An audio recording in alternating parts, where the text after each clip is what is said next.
بسم اللہ والصلاۃ والسلام علی رسول اللہ۔ اللہ سبحانہ و تعالیٰ قرآن کریم میں فرماتے ہیں وَأُزْلِفَتِ الْجَنَّةُ لِلْمُتَّقِينَ هَذَا مَا تُوعَدُونَ لِكُلِّ أَوَّابٍ حَفِيظٍ مَنْ خَشِیَ الرَّحْمَٰنَ بِالْغَیْبِ وَجَاءَ بِقَلْبٍ مُنِیبٍ۔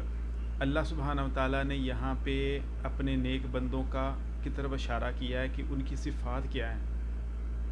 وَأُزْلِفَتِ الْجَنَّةُ لِلْمُتَّقِينَ، متقین کے لیے جنت کو سجایا جا رہا ہے۔ اچھا، متقی کون ہے؟ من خشی الرحمٰن بالغیب، جس کے اندر خشوع ہے اور جو اپنے رب سے ڈرتا ہے۔ ہر برا کام کرنے سے پہلے اس کو یہ یاد آ جاتا ہے کہ میرا رب دیکھ رہا ہے، میرا رب میرے ساتھ کیا کرے گا قیامت کے دن، میں اپنے رب کو کیا جواب دوں گا۔ تو یہ ڈر، یہ خوف اس کے اندر چھا جاتا ہے۔ وجاء بقلب منیب، تو وہ جب اپنے رب کے پاس گیا تو وہ قلب منیب کے ساتھ گیا۔ منیب وہ والا دل ہوتا ہے جو کہ بار بار اپنے رب کی طرف پلٹتا ہے، بار بار اس کی طرف رجوع کرتا ہے، اپنے تمام معاملات میں اللہ کی طرف رجوع کرتا ہے۔ اللہ سبحانہ وتعالیٰ کہتے ہیں واللہ اخرجکم من بطون امہاتکم، اللہ ہی ہے جنہوں نے تم کو تمہارے ماؤں کے پیٹوں سے باہر نکالا۔ وجعل لکم لا تعلمون شیئا، تم کوئی چیز نہیں جانتے تھے۔ وجعل لکم السمع والابصار والافئدہ، اور اس نے تمہارے بصارت، تمہاری سماعت، تمہاری آنکھیں اور تمہارے دل بنائے، لعلکم تشکرون، تاکہ تم شکر ادا کرو۔ وَإِنَّهَا لَا تَعْمَى الْأَبْصَارُ، آنکھیں اندھی نہیں ہوتی، وَلَٰكِن تَعْمَى الْقُلُوبُ الَّذِينَ فِي الصُّدُورِ، بلکہ وہ دل اندھے ہوتے ہیں جو کہ سینوں کے اندر ہیں۔ اللہ سبحانہ و تعالیٰ ان جتنی بھی صفات ہم نے ابھی سنی ہیں، ان کا سارا تعلق جو ہے نا وہ دل سے ہے۔ مثلا ہم نے کہا کہ وہ اُزْلِفَتِ الْجَنَّةُ لِلْمُتَّقِينَ، کہ متقین کے لیے جنت جو ہے نا اس کو سجایا جا رہا ہے۔ اِنَّ لِلْمُتَّقِينَ مَفَازًا، کہ جو نیک متقی لوگ ہوں گے انہی کے لیے کامیابی ہے۔ تو اللہ سبحانہ تعالیٰ نے تقوی بے شمار دفعہ قرآن کریم میں تقوی کے بارے میں ایمفیسائز کیا ہے کہ تقوی کی زندگی والا بندہ وہ بندہ ہوگا جو کامیاب ہوگا۔ اور نبی علیہ السلام نے اپنے دل کی طرف اشارہ کر کے فرمایا التقوی ہا ہنا، کہ تقوی یہاں پہ ہے، تقوی کا تعلق دل سے ہے۔ دوسری صفت ہم نے اس میں دیکھ رہی ہے من خشی الرحمن، کہ جو رحمان سے خشیت رکھتا ہے۔ خشوع اور خشیت بھی تقوی کی طرح اللہ کا ڈر، اللہ کا خوف ہے، کہ جو انسان کو غلط کام اور غلط چیزوں سے روکتا ہے اور انسان کے اندر عاجزی پیدا کرتا ہے، انسان کمال محبت کے ساتھ اپنے رب کے سامنے جھک جاتا ہے، اس سے خشوع پیدا ہوتا ہے۔ جیسے اللہ سبحانہ وتعالیٰ کہتے ہیں قد افلح المؤمنون الذین هم فی صلاتہم خاشعون، تو جو خشوع ہے اس کا تعلق بھی دل سے ہے، تو تقوی اس کا تعلق بھی دل سے ہے۔ وجاء بقلب منیب، تو انابت جو ہے یہ بھی اس کا تعلق بھی دل سے ہے۔ اللہ سبحانہ وتعالیٰ نے قلب سلیم کی بات کی ہے، تو جو سلیم اور سلامت قلب ہوتا ہے وہ کون سا قلب ہوتا ہے؟ اگر ہم دیکھیں کہ کسی چیز پہ یقین رکھتے ہیں، کسی چیز پہ یقین نہیں رکھتے، کسی چیز کو ہم مانتے ہیں، کسی چیز کو ہم نہیں مانتے، یہ ماننے اور نہ ماننے کی صیت بھی قلب سے ہے۔ جن کے اندر نفاق ہے، اللہ سبحانہ کہتے ہیں فی قلوبہم مرض فزادہم اللہ مرضا وَلَهُمْ عَذَابٌ عَلِيمٌ بِمَا كَانُوا يَكْذِبُونَ، ان کے دلوں میں بیماری ہے اور ہم نے ان کی بیماری کو اور بڑھا دیا کیونکہ یہ جھوٹ بولتے ہیں۔ تو دلوں میں بیماری بھی ہوتی ہے، دل اندھے بھی ہو جاتے ہیں۔ اللہ تعالیٰ کیا انہوں نے زمین پہ چل پھر کر نہیں دیکھا؟ تو یہ سمجھتے، ادراک کرتے، عقل حاصل کرتے ان تمام قسم کی آیات جو پھیلی ہوئی ہیں، یعنی کہ جب اللہ سبحانہ تعالیٰ کی کائنات بندہ دیکھتا ہے تو بندے کے دل میں اس کا اثر پڑتا ہے۔ تو دل جو ہے وہ بندے کا اثر بھی قبول کرتا ہے، دل میں تقوی بھی ہے، دل میں نفرت بھی ہے، دل میں محبت بھی ہے، دل میں خواہش بھی ہے، دل میں شکوک و شبہات بھی ہیں۔ یہی وہ انابت والا دل ہے، یہی وہ خوف والا دل ہے، یہی وہ لالچ اور طمع والا دل ہے، اسی سے میں امید ہے، اسی میں بندے کی خواہش ہے، اسی میں، یعنی کہ دین کا زیادہ تر مخاطب، سب سے زیادہ ہمارا دین جو مخاطب ہے وہ ہمارے دل سے ہے۔ اگر کوئی بندہ کسی بندے سے ملاقات کرنے گیا ہے تو ہم کہتے ہیں جی کہ میں نے اس بندے کو اس فلانی جگہ پہ فلانے وقت میں ملا، تو وہ کس چیز سے ملا؟ وہ اس کا یہ جسمانی جسم ہے جس میں گوشت اور پوست اور ہڈیاں ہیں، اس سے ملا، یا وہ اس کی روح سے ملا، یا وہ اس کی صفات سے ملا، یا وہ اس کے قلب سے ملا، یہ جو دل ہے، یا وہ اس کے قلب کے روحانی دل سے ملا، وہ کس بندے سے ملا؟ جب ہم کسی بندے سے ملتے ہیں تو ہم اصل میں کس سے ملتے ہیں؟ اللہ سبحانہ تعالیٰ کیا کہہ رہے ہیں؟ اللہ سبحانہ تعالیٰ کہتے ہیں کہ فَإِنَّ نبی علیہ السلام کی حدیث ہے، اللہ تعالیٰ فرماتے ہیں ان اللہ لا ينظر الى صورکم، اللہ تعالیٰ تمہاری صورتوں کی طرف نہیں دیکھتا، ولا الى اموالکم، نہ تمہارے مالوں کی طرف دیکھتا ہے، ولیکن ینظر الى قلوبکم واعمالکم، اللہ کی نظر تمہارے دلوں پر ہے اور تمہارے اعمال پر ہے۔ یعنی کہ جب اللہ سبحانہ تعالیٰ ہمیں دیکھ رہا ہے تو ہماری صورتوں کو نہیں دیکھ رہا۔ جب ہم کسی سے ملاقات کرنے گئے ہیں تو ہم اسی خاص فرد کے ساتھ ملنے گئے ہیں، ہم دیکھتے ہیں اس کا سٹیٹس کیا ہے، اس کا گھر بار کیا ہے، وہ کس علاقے میں ہے، کس جگہ پہ ہے، تو ہم وہاں پہ اس سے ملنے گئے ہیں۔ لیکن اللہ سبحانہ تعالیٰ ان ساری چیزوں کو نہیں دیکھ رہے۔ اللہ سبحانہ تعالیٰ کیا دیکھ رہے ہیں کہ ہمارا دل کیسا ہے اور ہمارے اعمال کیسے ہیں۔ یعنی کہ اللہ کا ہماری طرف دیکھنا اور ایک بندے کا دوسرے بندے کی طرف دیکھنا، ان دونوں میں بڑا فرق ہے۔ اس کا مطلب ہوا کہ ہم کون ہیں؟ اصل میں اللہ تعالیٰ وہ چیز دیکھنا چاہ رہے ہیں۔ ہماری اصل کیا ہے؟ اللہ تعالیٰ اصل میں وہ دیکھنا چاہ رہے ہیں۔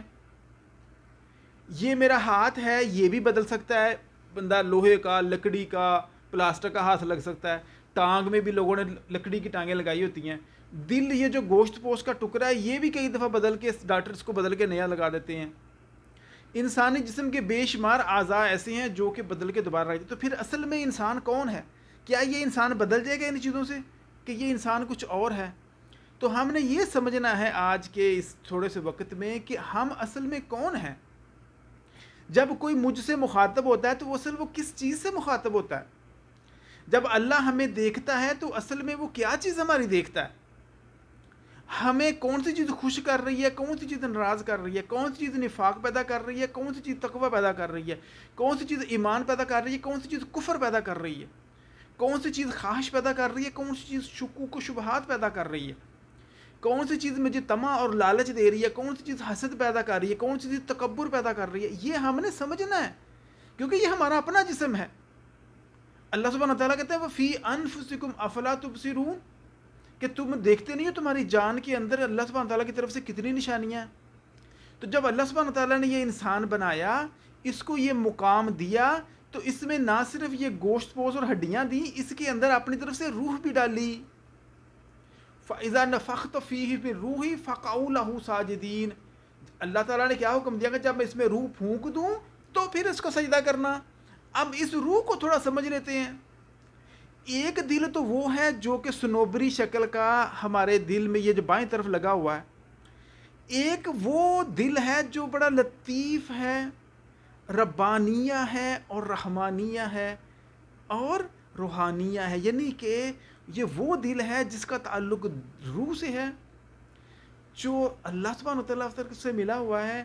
اور جب اللہ تعالیٰ ہمارے دل سے مخاطب ہوتا ہے تو اصل میں وہ اسی دل سے مخاطب ہوتا ہے۔ مثلا اگر آپ دل بیمار ہے تو آپ چلے جائیں ڈاکٹر کے پاس، تو ڈاکٹر سرجری کر کے یہ دل نکال کے کسی اور کا دل بھی نکال لیتا ہے۔ ابھی تو یہ بھی خبریں آ رہی ہیں کہ جو پگ ہے اس کا دل نکال کے انسان کے دل کو لگا دیا۔ تو کیا اس سے انسان بدل گیا؟ کیا وہ اب پگ بن گیا؟ سور کی شکل بن جائے گی اس کی، یا سور کی سوچ ہو جائے گی؟ نہیں۔ تو پھر اصل میں انسان کون ہے؟ اس کا دل بدل گیا ہے، اس میں سور کا دل لگا دیا ڈاکٹروں نے، لیکن پھر بھی وہ وہی انسان ہے۔ تو اس کا مطلب یہ ہوا کہ جو اللہ تعالیٰ نے انسان بنایا ہے، یہ اس گوشت پوش، اس ہڈیوں کے علاوہ بھی کچھ ہے، وہ اس کی روح ہے جس نے اس کو مقام دیا ہے۔ تو اس روح والے دل کے ساتھ، روحانی دل کے ساتھ اللہ مخاطب ہوتے ہیں۔ وہی دل خراب ہوتا ہے اور وہی روحانی دل خوبصورت ہوتا ہے۔ اسی دل کو جزا ملے گی، اسی دل کو سزا ملے گی۔ افلا یعلم اذا بعثر ما فی القبور وحصل ما فی الصدور، کیا انہوں نے دیکھا نہیں کہ جب مردے قبروں سے نکالے جائیں گے اور پھر دلوں میں جو کچھ ہے وہ حاصل کر لیا جائے گا۔ تو سارا کچھ دل سے حاصل کر، جیسے ہم کمپیوٹر سے ڈاٹا ڈاؤن لوڈ کرتے ہیں، ایسے ہی ہمارے دل سے سارا ڈاٹا ڈاؤن لوڈ کیا جائے گا۔ تو اس میں کون سا دل مراد ہے؟ وہ روحانی دل مراد ہے۔ جب اللہ سبحانہ تعالیٰ کہتے ہیں کہ ان کے دل اندھے ہیں، تو یہ کون سا دل مراد ہے؟ وہ روحانی دل مراد ہے، یہ گوشت کا جو ٹکڑا ہے یہ مراد نہیں ہے۔ جب اللہ سبحانہ تعالیٰ کہتے ہیں ان کے دل میں ایمان نہیں ہے تو کون سا دل مراد ہے؟ روحانی دل مراد ہے۔ تو اللہ سبحانہ تعالیٰ جب یہ کہتے ہیں کہ ان اللہ لا ينظر الی صورکم، اللہ تعالیٰ تمہاری شکلوں کی طرف نہیں دیکھتا، ولا الی اموالکم، نہ تمہارے مالوں کی طرف دیکھتا کہ کتنا مالدار ہے یا کتنا غریب ہے، ولکن ينظر الی قلوبکم، لیکن وہ تمہارے دل کی طرف دیکھتا ہے۔ وہ دل کون سے دل کو دیکھتا ہے؟ وہ روحانی دل کو دیکھتا ہے۔ اس کا مطلب یہ ہوا کہ اگر میں خالد محمود ہوں تو میری ایک روح ہے، اس روح کا ایک دل ہے، ایک روحانی دل بھی ہے اس کے ساتھ، جو میری اصل پہچان ہے، جو میں اصل ہوں۔ اگر یہ پتہ کرنا ہو کہ خالد کون ہے تو وہ خالد اس دل کا نام ہے جو کہ روحانی ہے۔ یہ گوشت پوشت تو قبر میں جا کے ملیا میٹ ہو جائے گا، یہ دل، یہ دماغ، یہ آنکھیں، یہ کان ختم ہو جائے گا، لیکن وہ خالد یا وہ انسان جو کہ اللہ کے پاس اگر نعمتوں میں ہے تو وہ انجوائے کر رہا ہے، اور اگر وہ برے لوگوں میں ہے تو وہ عذاب میں ہے۔ تو بیسیکلی یہ جو عالم برزخ ہے، اس میں تمام کی تمام روحیں اپنے اسی دل کے ساتھ ہیں جو دل وہ دنیا میں لے کے گیا تھا، دنیا سے لے کے آیا ہے۔ تو یہ روح یا تو خراب ہو جاتی ہے یا یہ صحیح رہتی ہے، یا اس کو اچھا کرنا ہے یا اس کو گندا کرنا ہے۔ اللہ سبحانہ وتعالیٰ کہتے ہیں فَأَلْهَمَهَا فُجُورَهَا وَتَقْوَاهَا، ہم نے اس روح کے اندر، اس نفس کے اندر تقوی بھی ڈال دیا اور فجر و فسوق بھی ڈال دیا تاکہ اس کا امتحان ہو جائے کہ کس کو اوپر کرتا ہے۔ اللہ قد افلح من زکاها وقد خاب من دساها، وہ تو کامیاب ہو گیا جس نے اس کا تزکیہ کر لیا، اور وہ ناکام ہو گیا جس نے اس کو برباد کر دیا، جس کو گندا کر لیا۔ تو ہم نے یہ سمجھنا ہے کہ اگر میں خالد ہوں تو میرا ایک جسم ہے، ایک گوشت پوش ہے، ایک ہڈی ہے، اور ایک میرے اندر روح ہے۔ اس روح کا ایک دل ہے، اور وہ جو روحانی دل ہے اس کا اس دل سے تعلق ہے۔ وہی دل اداس ہوتا ہے، وہی دل پریشان ہوتا ہے، وہی دل بور ہوتا ہے، وہی دل طمع رکھتا ہے۔ ہم کسی چیز کی طرف لپکتے ہیں جس سے ہمیں محبت ہوتی ہے، ہم نے وہ چیز لینی ہے، مثلا ایک گاڑی لینی ہے، میں نے ایک کمپیوٹر لینا ہے، میں نے ایک موبائل لینا ہے، میں نے ایک گھر لینی ہے، میں نے ایک نوکری، بندہ امید کر رہا ہوتا ہے۔ یہ جو امیدوں کی جو ماخذ، جو منبع ہے، یہ وہ روحانی دل ہے۔ اور یا ہم کسی چیز جو مکروہ چیز ہے، جو ہمیں نقصان دیتی ہے، جو ہمیں تنگ کرتی ہے، وہ ہم اسے دور بھاگتے ہیں۔ تو ہم ہر ناپسندیدہ چیز سے دور بھاگتے ہیں، تو یہ بھی دل کے اعمال میں سے ہے۔ کوئی چیز ہمارے پہ سوار ہو جاتی ہے، ہم ڈر رہے ہوتے ہیں کسی چیز سے کہ کہیں یہ ایسا ہو نہ جائے، کہیں ایسا نہ ہو جائے، کہیں میرا بچہ بیمار نہ ہو جائے، کہیں حادثہ نہ ہو جائے، کہیں گاڑی میں کوئی گر نہ جاؤں میں، کہیں طیارہ نہ گر جائے، یہ خوف ہوتا ہے۔ تو یہ جو خوف ہے اس کا تعلق بھی دل سے ہے، وہ اسی روحانی دل سے۔ تو ہم نے اس روحانی دل کو سمجھنا ہے۔ اگر ہم اس کو پہلے سمجھیں گے تو بیچارے کا کوئی اس کو خوراک کیا ملنی ہے، کچھ کو دینا کیسے ہے، اس کو خوش کیسے کرنا ہے، اس کی حفاظت کیسے کرنی ہے، اس کو اچھا کیسے کرنا ہے، اس کو صاف کیسے کرنا ہے، کیونکہ اسی کے اوپر تو اللہ کی نظر ہے، اسی کے اوپر ہماری جنت ہے، اسی کے اوپر ہماری جہنم ہے۔ تو ہمیں پتہ ہی نہیں ہے کہ وہ ہے ابھی کہاں ہے، وہ کیسا ہے، وہ کس طرح کا ہے۔ تو پہلے ہم اس کو سمجھیں گے، پھر اس کے مطابق عمل کریں گے تاکہ اس کو صاف رکھیں، اس کی ٹیک کیئر کریں، اس کو کس چیز کی ضرورت ہے، وہ کیوں وہ ضرورت محسوس کر رہا ہے۔ تو بیسیکلی ہمارے دو دل ہو گئے۔ ایک دل جو ہے وہ یہ سنوبری شکل کا، یہ گوشت پوشت کا، جس کے اندر یہ خون پمپ کر رہا ہے اور یہ سارے جسم میں غذائیت اور خون دوڑ رہا ہے۔ اور ایک دل ہمارا روحانی ہو گیا جس کا اس دل کے ساتھ تعلق ہے۔ تو یہ دل ہماری جو روح ہے اس کا مین منبع اور سورس، اس کا بھی روحانی جو دل ہے، پوری کی پوری روح جو ہے نا، اس کو آپ ایسا سمجھیں جیسے ایک بلب ہے، جب وہ آن ہوتا ہے تو پورے دل میں روشنی ہو گئی ہے۔ جب انسان کا دل پمپ کرنا شروع کرتا ہے تو اس کے اندر سے روح جو ہے نا، سب سے پہلے اس کے دل سے شروع ہوتی ہے۔ تو جب دل میں بندے کی روح آتی ہے تو وہ سارے اعضاء میں چلی جاتی ہے۔ اب میری انگلیاں جو حرکت کر رہی ہیں، اس کا مطلب ہے کہ وہ اسی روح کی وجہ سے کر رہی ہیں جو اس کے اندر ہے۔ جب انسان کی موت کا وقت آتا ہے تو یہ روح ہی ہے جو کہ انسان کے پوروں سے، انسان کی انگلیوں سے، انسان کی ٹانگوں سے، انسان کے ہاتھوں سے کھینچ لی جاتی ہے۔ حتی اذا بلغت الحلقوم، جب وہ حلقوم تک پہنچ جاتی ہے، پتہ چل جاتا ہے کہ وظن انہ فراق، اب میرے موت کا وقت آ گیا ہے۔ تو جب یہ روح انسان کے جسم سے ہٹائی جاتی ہے، نبی علیہ السلام کی حدیث ہے کہ کافر کی موت ایسے ہے، اس کی روح ایسے نکلتی جیسے کوئی مالمل کا کپڑا کسی کانٹے دار جھاڑی سے آپ نکالیں، وہ کیسے چیر پھاڑ کے نکلے گا، اور مومن کی روح ایسے نکلتی ہے جیسے مشکیزے سے پانی نکال رہے ہیں آپ۔ تو یہ موت کے وقت ہماری روح ہمارے جسم سے جدا ہو جاتی ہے، تو ہم مر جاتے ہیں۔ جب ایسا مرا ہوا جسم جو آتا ہے اس کو ہم جو لواحقین ہیں وہ قبرستان میں جا کے دفن کر آتے ہیں، اور وہ جو روح ہوتی ہے اس کو فرشتے لپیٹ کے اوپر لے جاتے ہیں۔ اگر وہ اچھا ہے تو اس کو جنت کے لباس میں لے جائیں گے، اگر وہ برا ہے تو وہ جہنم کے لباس میں لے جائیں گے۔ اب اس کی ایک خاص شکل بھی ہے، اس کے اندر سمیل، اگر یہ اچھا ہے تو اس کی سمیل بڑی خوبصورت ہے، اگر یہ گندا ہے تو اس کی گندی شکل ہے اور اس کی گندی سمیل ہے۔ نبی علیہ الصلوۃ والسلام نے کپڑا اپنے ناک پہ رکھ کے کہا کہ ایسی گندی سمیل آتی ہے گندی روح سے۔ تو ہم نے یہ دیکھنا ہے کہ ہم اس روح کو صاف کیسے رکھ سکتے ہیں اور اس روح کو گندا کیسے کر سکتے ہیں۔ تو یہ چیز کیا ہے، اس کو پہلے یہ سمجھیں۔ جب ہم اس کو سمجھ جائیں گے، وَيَسْأَلُونَكَ عَنِ الرُّوحِ، اے پیارے پیغمبر آپ سے روح کے بارے میں پوچھتے ہیں، قُلِ الرُّوحُ مِنْ أَمْرِ رَبِّي، کہہ دو روح جو ہے نا یہ تمہارے رب کا حکم ہے۔ وَمَا أُوتِيتُم مِنَ الْعِلْمِ إِلَّا قَلِيلًا، تمہیں تو بڑا تھوڑا علم دیا گیا ہے۔ یہ جو تھوڑا سا علم دیا گیا نا روح کے بارے میں، اتنا ہی پڑھ لیں، اتنا ہی ہم سمجھ لیں۔ تو جب یہ سمجھ لیں گے تو پھر ہم کریں گے کہ ہمارے دل کا اصل میں مقام کیا ہے۔ یہ جو آدم علیہ السلام کو سجدہ ہوا تھا نا، یہ اس روح اور اس قلب کی وجہ سے ہوا تھا جو اللہ تعالیٰ نے اس کے اندر ڈالا تھا۔ سبحان اللہ، یہ جو علم کی فوقیت دی تھی نا، یہ علم سے انسان کو عقل آتی ہے۔ دیکھیں یہ جب ہم ڈیٹیل میں جائیں گے تو ہم اس کی چار چیزیں سمجھیں گے۔ ایک تو ہم اپنا قلب سمجھیں گے کہ یہ ہمارا قلب کون سا ہے، ایک ہم اپنی روح سمجھیں گے کہ ہماری روح کیا ہے، ایک ہم اپنا نفس سمجھیں گے کہ ہمارا نفس کیا ہے، ایک ہم اپنی عقل سمجھیں گے کہ ہماری عقل کیا ہے۔ ان چاروں چیزوں کا تعلق اس جسمانی جسم سے نہیں ہے۔ مثلا اگر آپ نے عقل کو پکڑنا ہو تو کیسے پکڑیں گے، وہ کہاں ہے؟ اگر آپ نے اپنے نفس کو پکڑنا ہو تو وہ کیسے پکڑیں گے؟ اگر آپ نے اپنی روح کو پکڑنا ہو تو کیسے پکڑیں گے؟ اگر آپ نے اپنے روحانی دل کو پکڑنا ہو تو کیسے پکڑیں گے؟ تو یہ ساری اسپرچول ہیں۔ تو اللہ سبحانہ تعالیٰ نے نہ صرف یہ روح بنایا پر ایک روحانی قلب بھی بنایا جس سے اللہ سبحانہ تعالیٰ ہمارے سے مخاطب ہوتا ہے، جس کو سزا دی جائے گی یا جس کو جزا دی جائے گی۔ وَجَاءَ بِقَلْبٍ مُنِيبٍ، وہ اپنا منیب دل لے کے اللہ کے پاس پہنچا ہے۔